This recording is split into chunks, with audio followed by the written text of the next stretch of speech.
Good evening, everyone.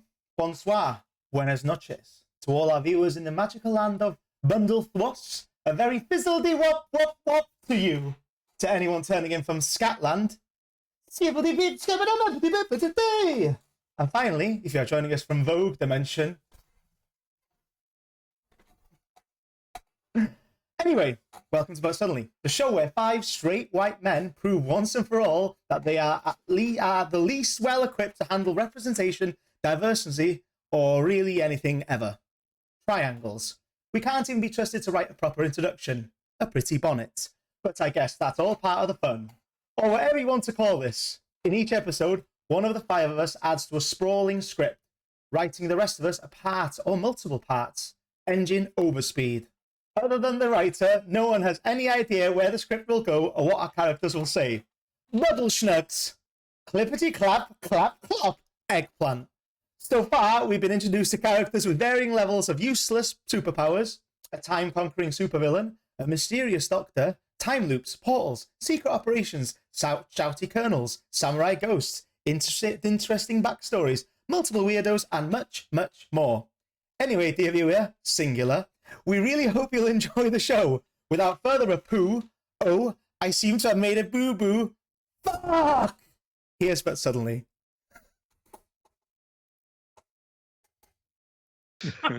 Excellent. Very nice.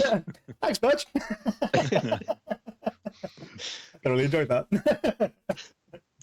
Scotland was a particular highlight. I enjoyed that you leaned into the scat yellow. Yeah, I had to. Perfect. I really like just like the random like engine overspeed. It's like really hard to cold read because I thought, possibility that there's like an engine phrase coming up. But no. I was thinking of like doing a like priming for like Zoolander where he's like primed to kill like I must kill the president. So I was gonna build that in, and I was like, it's actually funnier if it's just random. Like a Mancunian candidate sort of thing. Yeah, exactly. Loved it. Thoroughly enjoyed it. Thank you very much. So yeah. Hi boys. Hello there. Welcome. Seen quite nicely there. Yeah, that was great. Yeah, really nice summary of what we do here as well. We welcome back to the show. Feels like it's been ages. Actually, it feels like it's been a long time. Because it has been a long time. It's not. It's just a standard 2 weeks, isn't it? Yeah, this is not our longest gap. We've been pretty consistent, I think. I don't know why. It feels maybe because it's been me trying to cobble together the words this time, so it's felt like an eternity. Really. And how have you found the process? I don't want to be over dramatic, Phil, but if I say it's probably one of the worst things I've ever done, then that's been understated, is it? Nah, it's it's been hard. It's been hard. I think I've spoken to a few of you like separately over the last like week or so, and so we were doing Burgess last time out, and Burgess, it was amazing and then hilarious and all these like other amazing adjectives that I could throw at it. And I just had like one little idea, and then for some reason decided that was the basis for like nearly 30 pages of writing, but didn't flesh it out in any other way other than just like, yeah, that'll be fun, and then that was it. So it's been a slog, and yeah, I'm not wholly confident, if I'm honest, but it'll be a laugh whatever happens, won't it? Yeah, let's just have a good time, guys. Absolutely. I think it's tricky for you because you're the first in the loop again. The way it's worked out is you did the first one last time out, and now you're carrying it forward in this new set or whatever it is. But yeah, I don't know. How much do you feel like you've been like leaning into the previous scripts? Were you studying Burgess scripts line by line, or are you just kind of going off on your own thing? A bit of both. I don't want to give too much away, but no, there's we'll see, Phil. Fair enough. That's what we're here for. Do we need a little bit of a recap to see where we're up to before we jump into it? Yeah, let's do a recap. Should we do like what happened, like where we've left it?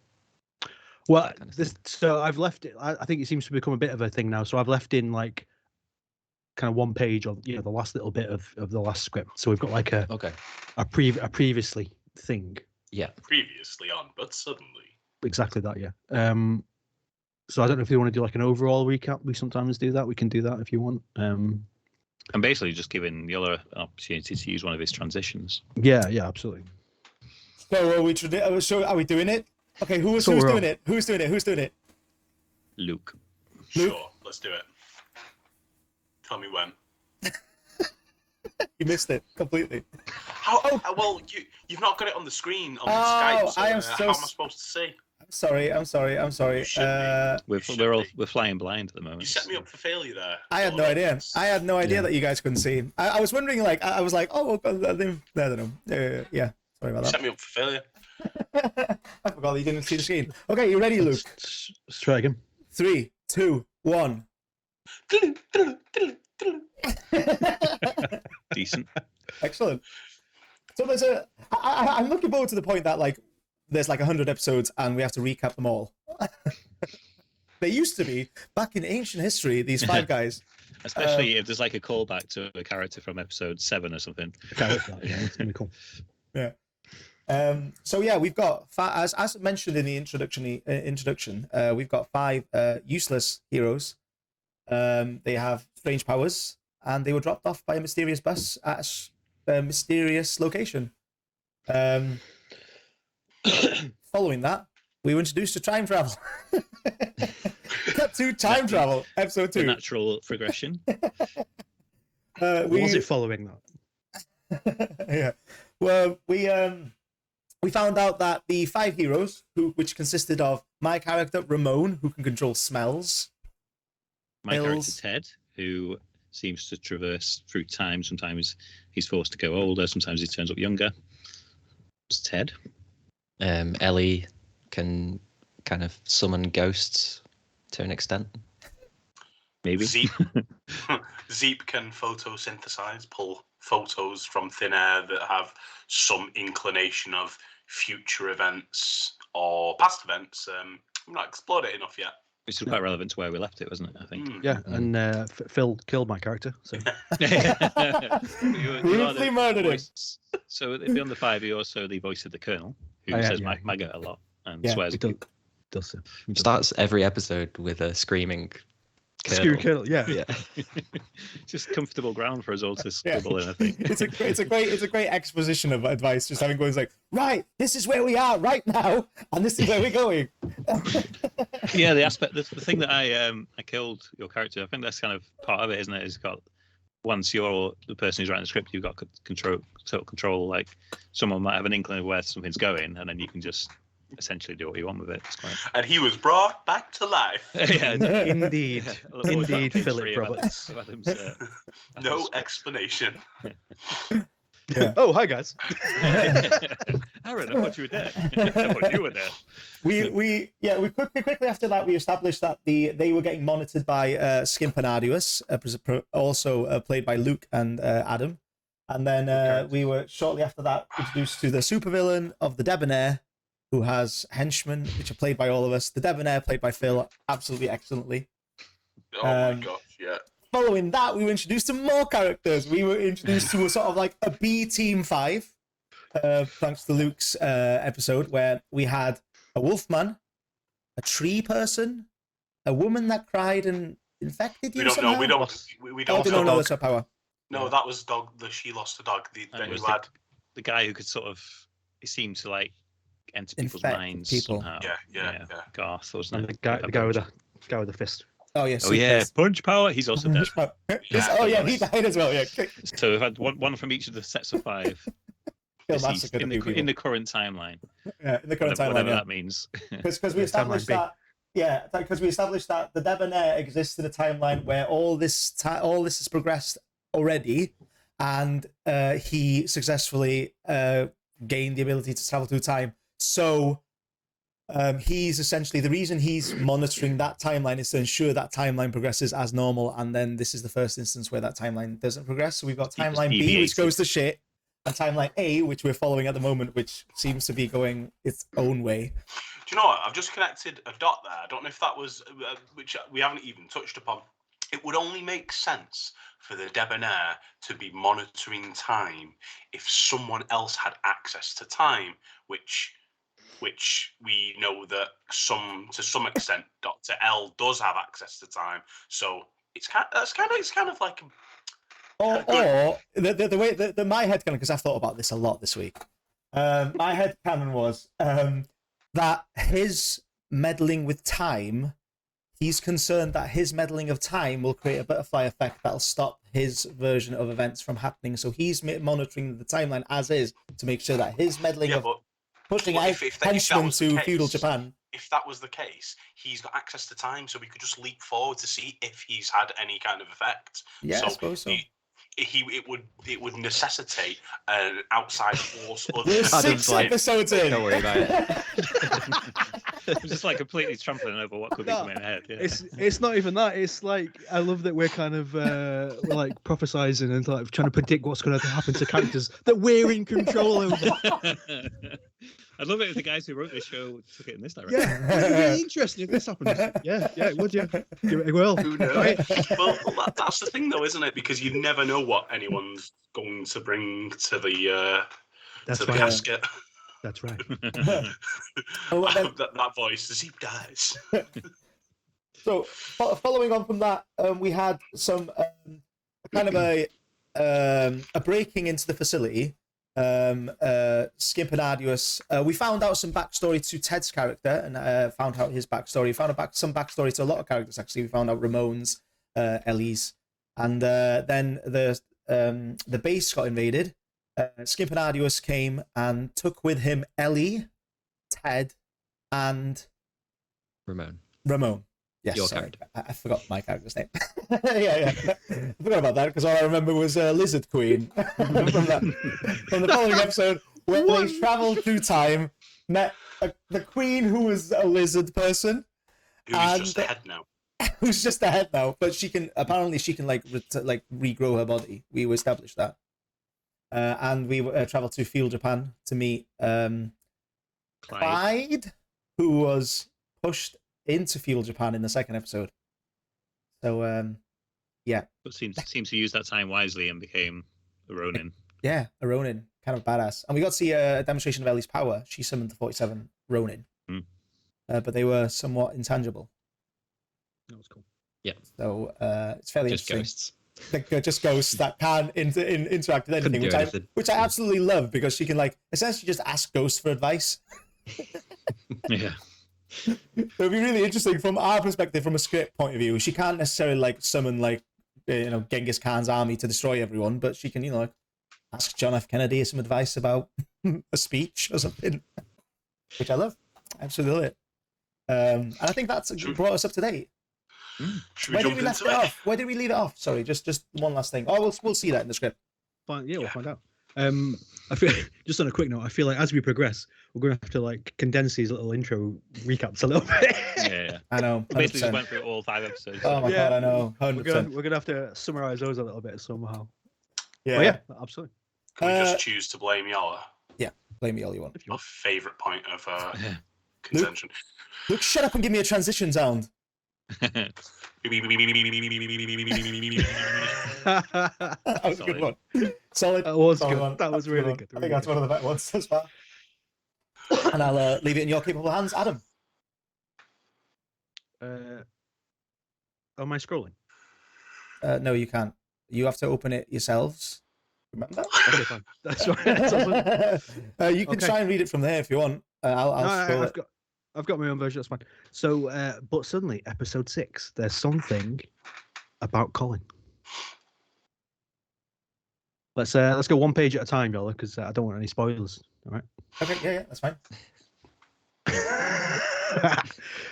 Previously, on But Suddenly, Zeep reaches up in front of the Colonel's face and snaps his fingers. Blue sparks erupt from his hand, followed by warm orange and pink hues. A Polaroid photo appears within his grasp, smoking at its edges. Colonel snap. Well, what do your Zeep eyes see? The Polaroid remains grey. Zeep hits it against his palm a few times. Takes a minute. The Colonel growls as he waits for the image to emerge. Finally, the dullness fades and colour seeps into the photograph. Zeep's eyes widen. Holy shit. The Colonel and Dr. L crowd around Zeep in order to see what the photo reveals, when suddenly, meh, meh, meh, meh. Cut to Eternal Apartment, day. The disorienting sound rings out, casting everything else into silence. The image fades as Sarah's eyes open, groggy and confused. She rolls over and hits the off button on the top of her alarm clock. It blinks 6:30 a.m. Oh man. Oh man is right. What a crazy dream. Especially for a young lady approximately 30 years old and attractive enough to be the lead in our story, but not so much it's distracting from the narrative. Sarah rubs her eyes. Fleeting images of superheroes, time travelers, and samurai ghosts are blinked away as she gets out of bed, yawning. Gotta ease off the late night TV. Sarah makes her way across the room, ruffling her mane of auburn curls as she walks. Straight to the bathroom with a full face of makeup, fluffing her hair because that's likely what women like her do immediately after waking up. Sarah flicks on a radio as she enters the bathroom, the door clicking behind her. And that was the latest from Ed Sheeran. Those Brits keep sending up their cheeky redheads, and we keep lapping them right up. Up next, it's news and weather. Spoilers, it's going to be another beautiful day, NYC. Shabba. Yep, that's where we are. NYC, New York City, the Big Apple. The dulcet tones of Bono begin crooning out of the speakers as U2's Beautiful Day kicks in. The flush of the toilet drowns it out. Oh, sweet mercy. Cut 2. Eternal Apartment, living area continued. Sarah stands over the blender as it whirs to life. The fruit and vegetables inside morphing into a greenish sludge as the blades spin.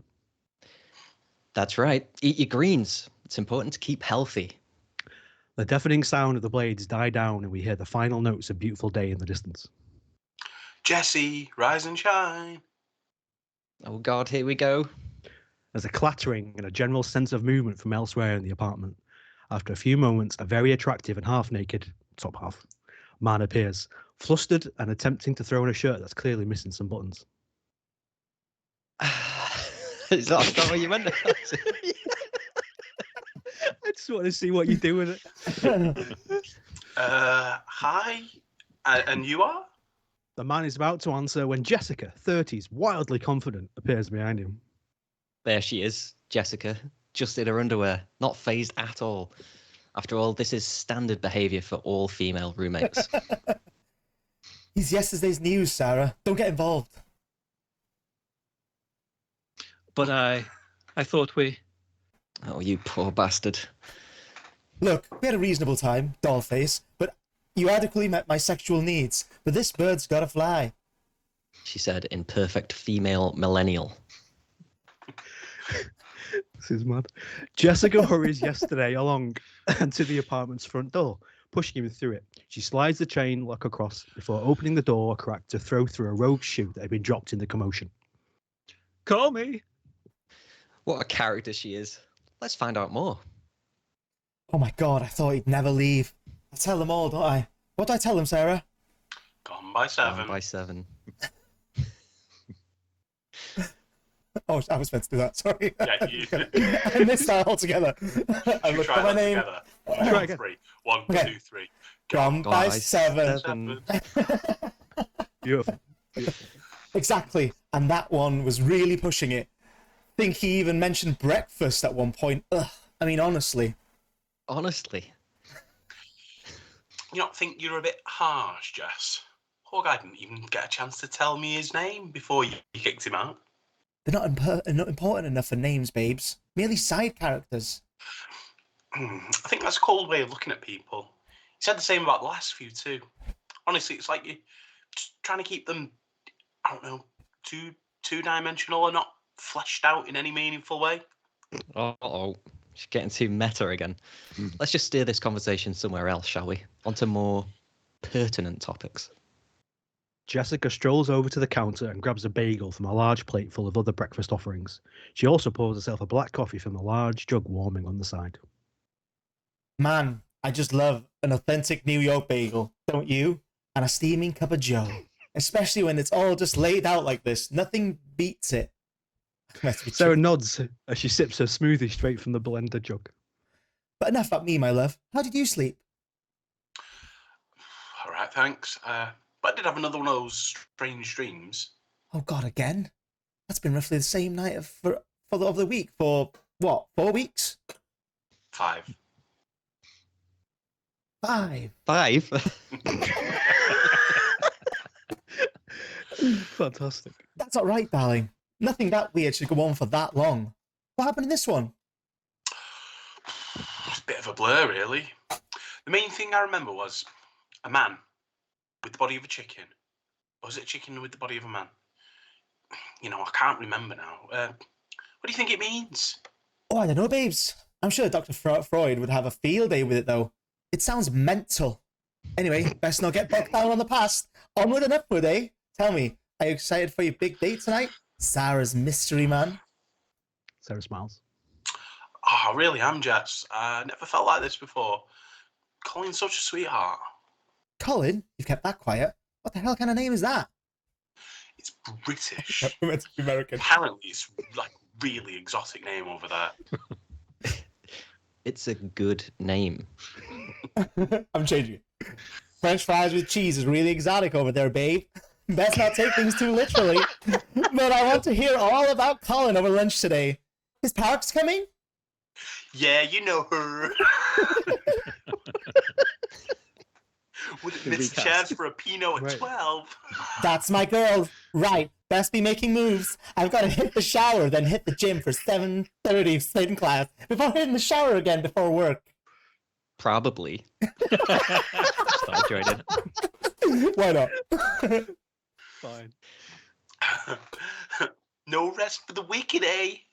Well, you know how it is when you're a powerful, career-oriented woman with a bustling social life. All go. Ciao, darling. Jessica leaves in a whirlwind of hair and attitude. Sarah shakes her head, smiling. What is she like? Cut to a busy New York street day. Sarah breezily makes her way down the sidewalk, the crowd seemingly parting for her as she goes. It's a golden morning, the sun shining. Sarah has a Walkman clipped to her bag, the foam headphones resting on her ears. The other pedestrians Sarah passes greet her with warm smiles and jollity at her sheer exuberance. Look, not a care in the world. Simply perfect in this moment. What an outfit choice too. Effortlessly chic as always. I guess that's only natural though. Look out! Sarah turns a corner and bumps into a man carrying a bottle of water. It splashes the front of her dress. She laughs, he laughs. She pours more water onto herself to even out the stain. Everyone around them laughs. The pair embrace and heartily say goodbye as Sarah continues floating down the street. That's my girl. Don't know what he was playing at though, the prick. Cut to very trendy restaurant. Sarah and Jessica sit at a table, large glasses of white wine in front of each of them. Sarah waits patiently while Jessica talks loudly into her cell phone, gesticulating wildly. Well, this is what you get when you hire someone like me to be the junior vice president executive consultant at your fashion adjacent business. I'm a go-getter and a straight talker, and right now I'm getting straight to you fucking your husband. Okay, babe, see you later. Ciao. Nice. Fucking hell. Jessica pushes down the aerial on her cell and refolds the mouthpiece. She takes a large swig of wine. Work trouble? Oh, no trouble. Just the little dance me and the boss have to go through every time she finds one of my bras in her husband's briefcase. We're making progress. So feisty. Anyway, how was your morning? How's life in the media biz? Oh, high flying and effortless, effortlessly accessible to all. Same as always. I interviewed the Pope this morning. What a lovely man. Wow, such a great internship program. The fact you can do that with no discernible qualifications is amazing. The voice, man. The voice. Going for it. I'm going for it. Sarah nods in agreement and the two sip more wine. What a life we've built. A smartly dressed and handsome waiter approaches the table. He speaks with an outrageous French accent. Yeah. Bonjour, ladies. Might say you are looking radiant this afternoon. Can I get you started? Bet you can. No harm in that, is there? Bit of flirting, feminism, etc. Something to nibble on? Maybe a bit much. I can offer you a particularly splendid baguette. All right, Frenchie, calm down. We're done here. Actually, we're just waiting on a friend. Oh, here she comes now. What a co-inky dink. The pair look up to see Parker making her way across the restaurant. She's also distracted on a cell phone. She sits and holds a finger out to the girl, suggesting they wait for her to finish. Well, this is what you get when you become the nanny for a family like mine, Consuela. We're rich as fuck, and our kids deserve to be treated as such. If Octavius wants to throw 50s at you, then so be it. Gracias, chica. Adios. Perfect. Parker ends the call and collapses the phone's antenna, placing it on the table with a dull thud. So this is Parker, the older one. She's clearly had work done to try and hide it. But that's okay. Who are we to judge? Such a sweetheart. Don't know what we do without her. Hashtag blessed. I'll have what they're having. So, how are my two favorite bitches? Tell me everything. I'm so out of the loop since the twins were born, honestly. Just no time for anything. The waiter reappears with a glass of wine. She takes it and sits back in the chair, sipping. Jessica eyes him as he leaves and reaches out to squeeze his backside. Oh, for fuck. Well, Jess and I were just talking about work and... Fuck that. Sarah has her 6th date tonight with a man named Colin. This collective of accents is... Is this not what you envisioned, Adam? Yeah. It's just great. Oh, Sorry. sounds exotic. Thank you. He is. He's British and so charming. But does he charm your cervix, babes? What are we talking? You know, doing-wise. Dong-wise. Doing-wise? I can't read. Dong-wise. Doing-wise. Oh, I need Works. glasses. It works. Getting a bit annoying now. Jess? Oh, come on now. This is what us girls do, isn't it? Sit around drinking wine and talk length and or girth. Well, even if that's what we do, I wouldn't know. We haven't done that yet. Colin's a gentleman, and he says he wants everything to be perfect first. Oh, how romantic. More like gay-mantic. Oh, that's just... No, thank you. Jessica's cell phone rings. She groans as she takes out again, extends the aerial and hits the answer button. Talk. She said what? There's no way she can fire me. I don't care if it was lace. It's not happening. Jessica covers the mouthpiece and whispers to Sarah and Parker. Sorry, babes. Bit of a crisis. Gotta dash. Ciao! Jessica leaves, still yelling into the phone. Sarah and Parker settle back down to their drinks and conversation. Ignore her, darling. Colin sounds like a dreamboat. How did you two meet? It's a funny story, actually. I was sent to an interview for him at work, a bit out of the blue. Oh, fancy. What does he do then? You know, I'm still not entirely sure. Something in science or something. He was so lovely. I barely paid attention to what he was saying. Oh, how sweet. So was it love at first sight? Actually, no. We were like polar opposites at first. Couldn't stop bickering and arguing. Lots of playful, pseudo-witty back and forth, you know. I'm sure it was the same for you and the Sheik, though. It sure was, but with a language barrier. A real fish out of a water tail. Right. So you know what I mean. It all starts from a place of conflict, and a little voice in your head says, this probably isn't healthy. But then it just sort of happens anyway. So romantic. Sorry. So I was completely invested. And I was Lost in the moment. Yeah, absolutely in there. Sarah's cell begins to vibrate aggressively on the table. She snaps open the flip phone. Hello? Oh, hello, mister. Were your ears ringing? I was just talking about you. No, all good, of course. No, I promise. Nothing bad. Yeah, sure. Same time, same place. No, I won't be late. Okay, bye. Sarah hangs up the call and smiles at Parker, who smiles back. He just wants everything to be perfect. So romantic. Cut to a romantic spot. Evening. Sarah waits on a bridge, water lapping softly beneath. The sun is setting in the distance and glints off its surface. She looks at the picture of elegance. Central Park on a summer's evening. Doesn't get better than this. The lighting, the smells, the distant sound of sirens. What a setting. And it seems like our man is using the old getting the girl here on time so he can arrive a couple of minutes late in a grand gesture routine.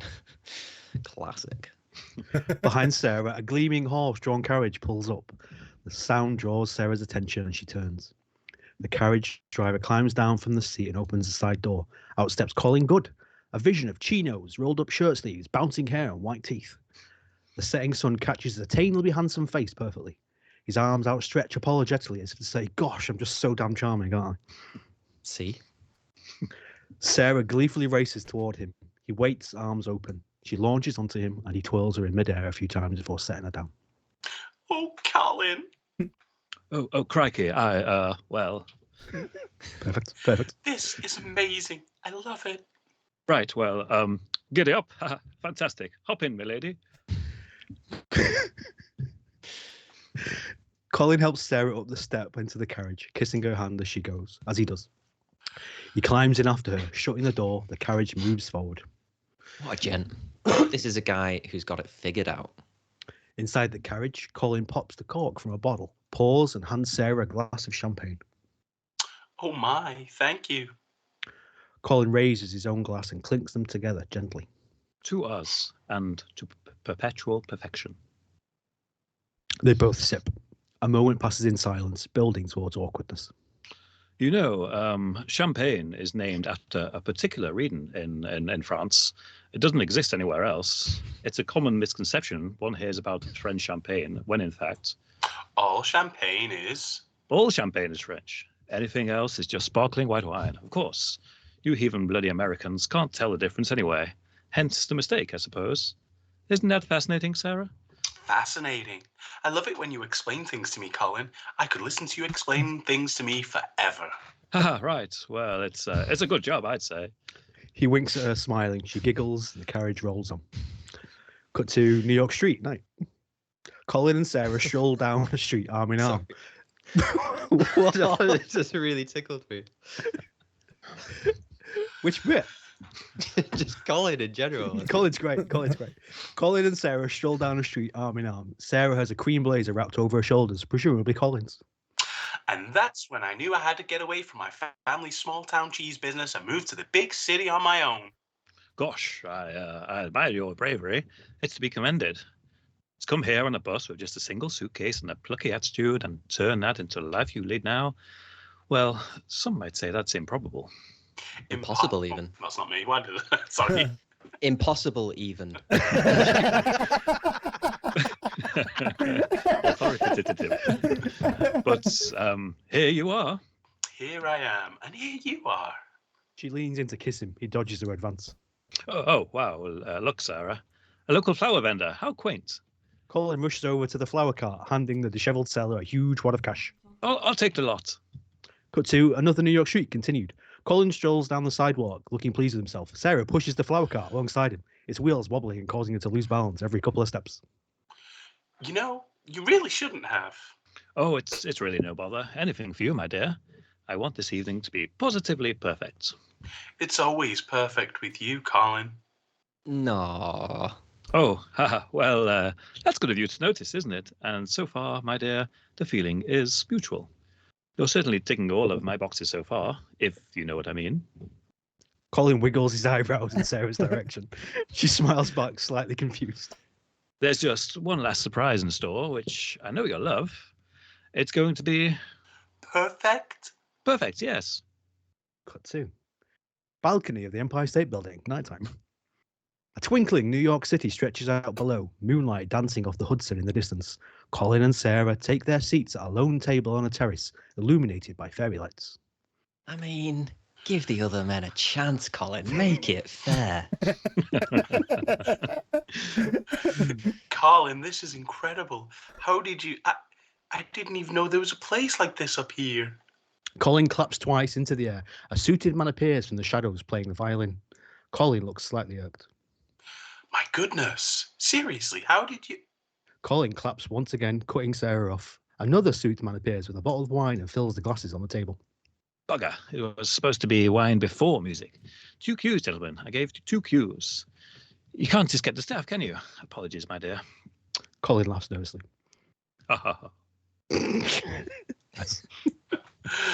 Are you serious? This is beyond magical. Sarah sits back with a glass of wine, taking in the views and the music. Colin gazes at her. After a few moments, the second man reappears with a large silver platter. He places it down on the table and removes the lid to reveal a mound of chicken wings. Well, aren't you Mr. Suave? My favorite. How did you know? Oh gosh. Ha. I don't know. Intuition? Months of personal data point analysis work and a history in behavioral science. A lucky guess? Who can say? Please, tuck in. I don't need telling twice. Steady. Such a stupid gag. Sarah sets to work on the pile of chicken wings, showing little regard for the mess she makes as she goes. So, I'll just wait until Luke's finished there with his fucking food. I'm getting in character. Look, it says chewing violently. Fair enough. Always. You doing the narration again, Adam? Yeah. Sarah sets to work on the pile of wings, showing little regard for the mess she makes as she goes. Bones and chunks of meat fly over the table. Colin looks on, horrified. I'm sorry, did I miss something? What in bloody hell is happening? What? You gave New York girl wings and she will fucking eat them. Colin stands, clearly outraged. And it curses. I'm sorry. I must have missed something here. Colin claps 3 times. The music stops. The violin man whispers into Colin's ear. Colin recoils in disgust and slaps the man hard across the face before quickly composing himself against the railing. Sarah, my love, won't you come here a moment? Sarah drops the bone she's gnawing on and approaches. Her smile is surrounded by chicken grease and barbecue sauce. What is it, Colin? You seem upset. Sarah, I'm afraid it's come to my attention that, oh crikey, how best to say this? just get it over with. Well, I'm afraid it's not me, it's you. Sarah looks momentarily puzzled, but is unable to react before Colin sharply pushes her in the chest, and she flips backwards over the railing. Her scream quickly fades. I really thought that this was the one. What a waste of fucking time. Second of the 2 men from earlier steps forward again from the shadows. But sir, time is of no concern. Oh, do shut the fuck up, Andy, you pedantic whelp. You know what I mean. And how dare you interrupt me when I'm narrating? That's my time. Back to the drawing board, I guess. Again. Colin takes out a large computer-like machine from under the dining table. It has LifeMac engraved on its lid. He presses the large button and it whirs to life. These characters just aren't working, I fear. Especially that gobby one. Need additional influences plugged in, maybe. Perhaps, sir. Oh, Andrew. Sweet, naive Andrew. I will go back in time and drown you as a baby if you open your mouth without my permission ever again. Is that clear? Andy nods frantically. I mean, that was technically permission, but I appreciate your commitment. Now, where was I? Ah, yes. Perhaps the whole romantic comedy context needs some work. Maybe something more in my own wheelhouse. Write what you know, that's what they say, isn't it? And maybe fewer accents. Definitely time for a rethink here. The LifeMac screen boots up, black and green. Welcome to LifeMac. Real life strategy and simulation. Please enter your username. Text box sits empty on the screen, the icon flashing. Colin begins to type. He hits enter and the machine whirs again. Username accepted. Welcome back. The debonair. The debonair lounges back, feet on the table. He takes a gulp of wine when suddenly... Nice. Very nice. It was tricky because I was like, I'm like, Colin's going to be debonair, isn't he? But I didn't want to like Yeah. go too debonair too Yeah. early with him. And I found myself like going too debonair and trying to pull it back. Yeah. Somewhere between Hugh Grant and debonair. Yeah, it's good, Adam. Enjoyed that. Absolutely. I thoroughly enjoyed that. That was really fun to Nice read, one. particularly.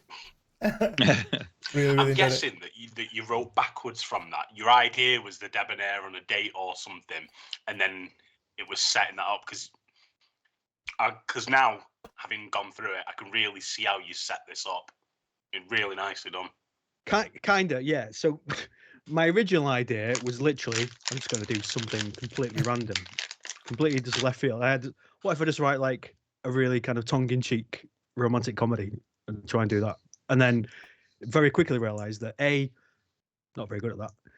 B, just felt like really shit, just completely left field in it. Like I know that was kind of the whole point of the show and stuff, but I was like, this is rubbish. Like, so then it became this idea of, okay, so yeah, I could get it back in the end, and then I came up with the idea that this is the debonair in some way, like creating his own little sort of like play Scenario or story thing, or yeah. whatever he's trying to do.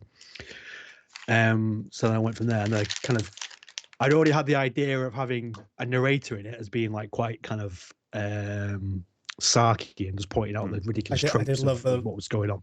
The narrator was a brilliant touch to it. Yeah. So then and then at the end, and then later in the process, I sort of tied the two together. And I was like, well, what if the narrator is the debonair kind of all the way through, just talking it through as he goes? So, yeah, it was such a convoluted process. It really was. I loved it. I loved it. I love the idea that we can do asides. You know what I mean? Like the entire idea that like we can focus in on something really small. Because I'm pretty sure that was like a grounding point of the entire thing. Was I remember one of the suggestions for episode 2 was focusing in on the bus driver or whatever. Yeah. That was perfect. I really enjoyed that. And that was like I say, like it'd gone full circle and back to me, and I was kind of like, yeah, I'm just gonna do something fucking mental, and then yeah, quickly realized that wasn't the best way to go forward. So then it almost became too meta, and it was about me trying to write it and it being shit. I mean, like it's taking the piss out of my own attempt at writing it. 5 episodes previous. It's really bad. And it's just ridiculous, like tropes of romantic comedies and stuff. I enjoyed Sarah, Jessica, and Parker as well. Yeah, that was really good as well.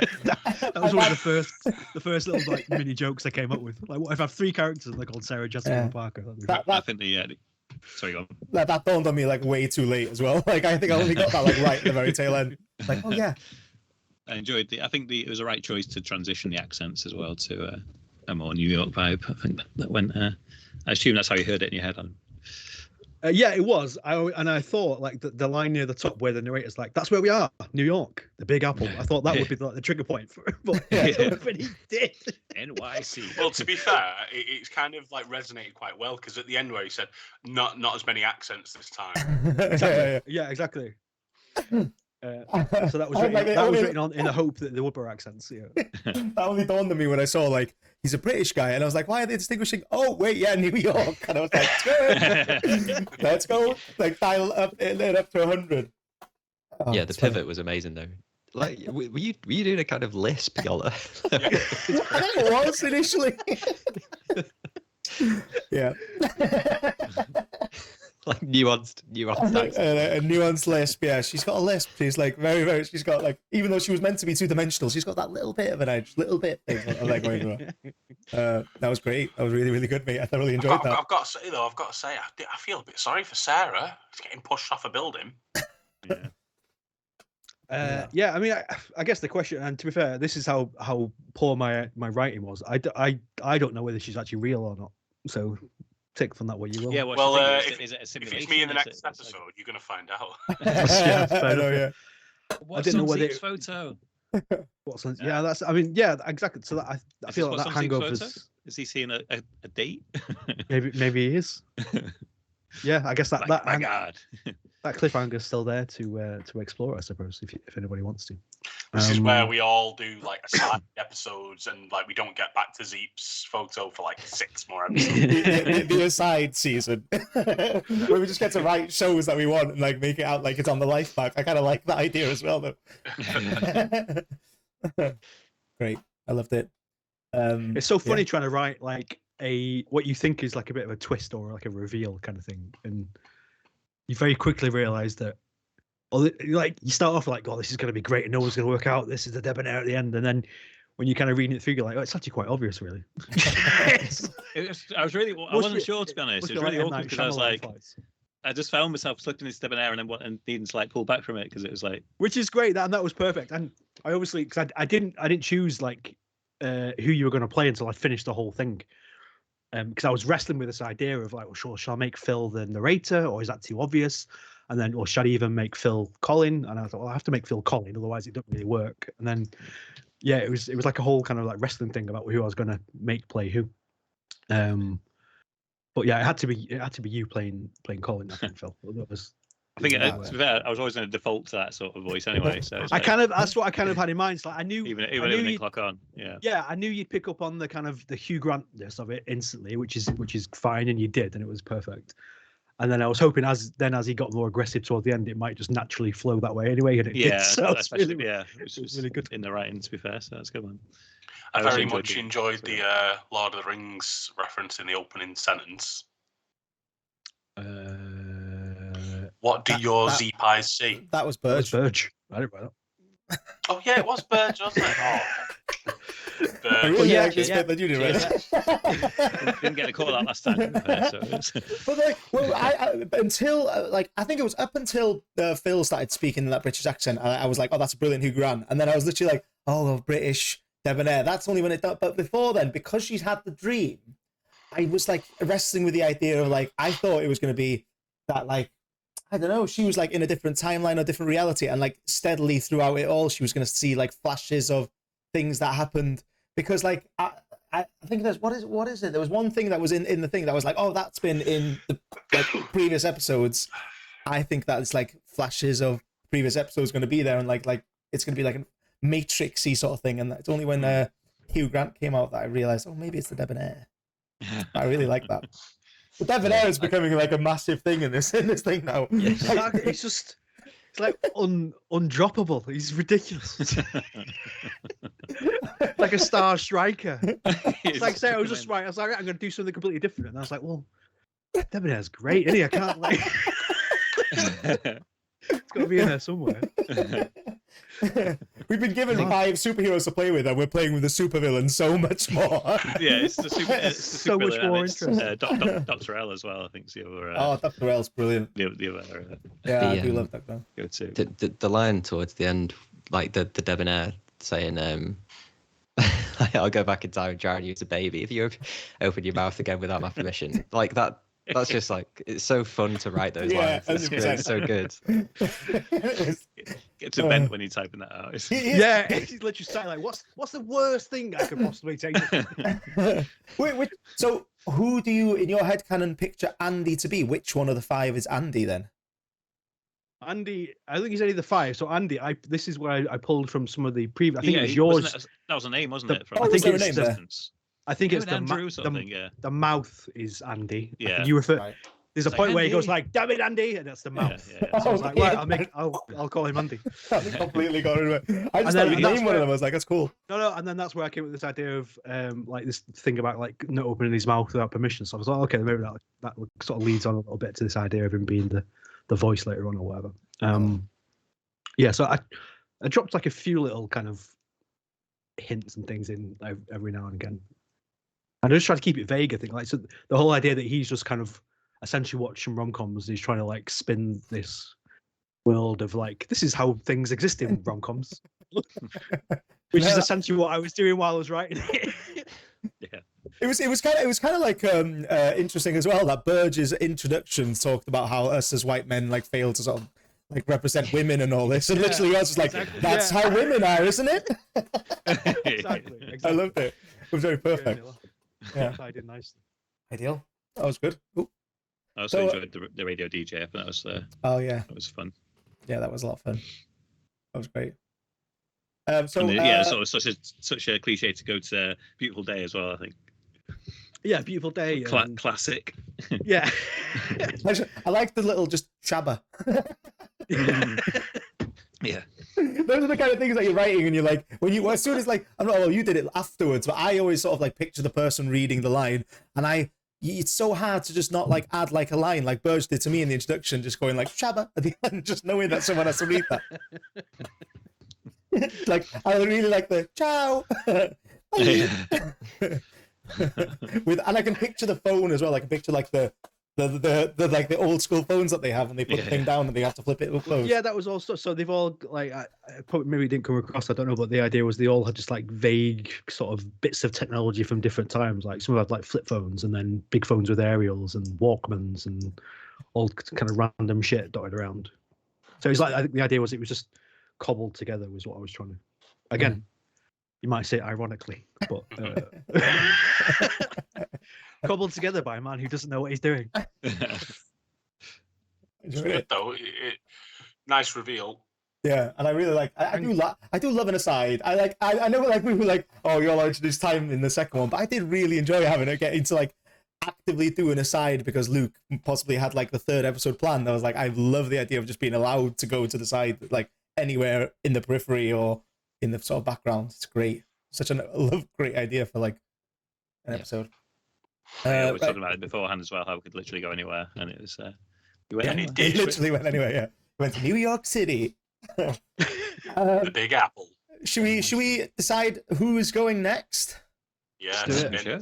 Do it. Okie dokie. So what we've actively decided, I suppose we should tell people now, and I think Burge wasn't here when we explained it earlier, actually. So because every single one of us Burge is... probably sat here surprised to see his name on the wheel. Yeah, what's that? I don't like it. So because everyone's written one now, I was thinking like a better way to like, because the fear is that if we're only removing the last two from the spinner, it can still go like back to the third person. So like, you know, once that person's back on the wheel, it can go back to them and certain people can be excluded or whatever. So I thought we'd think of it as rounds so that everyone's written a first episode, and then eventually everyone will write the second one. So because everyone's written one episode now, and this is Adam's second, I've taken Adam's name off the spinner, and the only four people left are people that haven't written a second episode, and we'll do that. So next week, whoever does next week's is off, and then it'll be whittled down until there's one, and we won't do the spinner because I spin one really. So I think we that's should just still do a spinner. Yeah, Yeah. spinners are great. So. just seeing the name spin around like yay. So I think that's the way to do it. So the possibility for the next in 2 weeks' time is these four. Burge, you could possibly go again. My apologies, but Right. it'll be your second episode. I deserve it for writing that intro for you. Yeah, I might actually. Wait. Let me just do something. I'm just gonna like make your thing massive. Put 3 entries of your name in there. But should we spin? Are we ready to spin? Luke, Spin because you're that close. wheel. Because you're closest, you have to pretend like spin it with your hand. Luke, you spin it. The other way. Other side. 1, 2, 3. Did it work? Yay! Who's going next?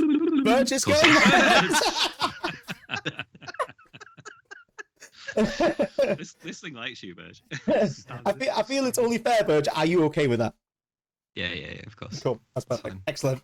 All right. And so next week, Burge is going to not be on it next week. So next week it'll look like this.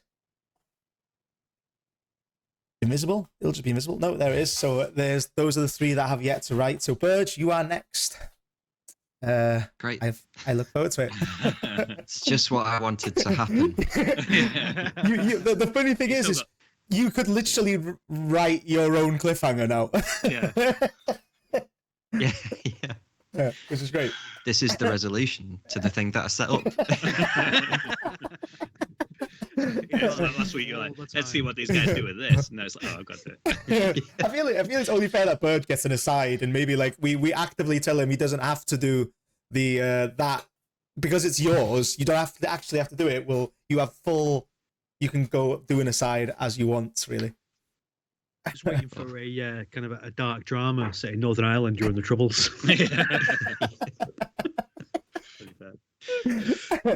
Turns out the Debonair's the head of the IRA. I think it'll reach a point where it's like episode 100 and we're just like writing full on like ITV dramas and just the word debonair has to be there vaguely somewhere. The Debonair Files, and it's literally like completely something different. Right, well, thanks everyone for watching, I think. Yeah, Thanks. Thank you. Goodbye. Thanks, Adam, for the script. We enjoyed it. Yeah, very thank you much. very much. job, Great. Thank you Excellent. for your performances. Thank you. Ciao. Bye. Adios. Oh, wrong one.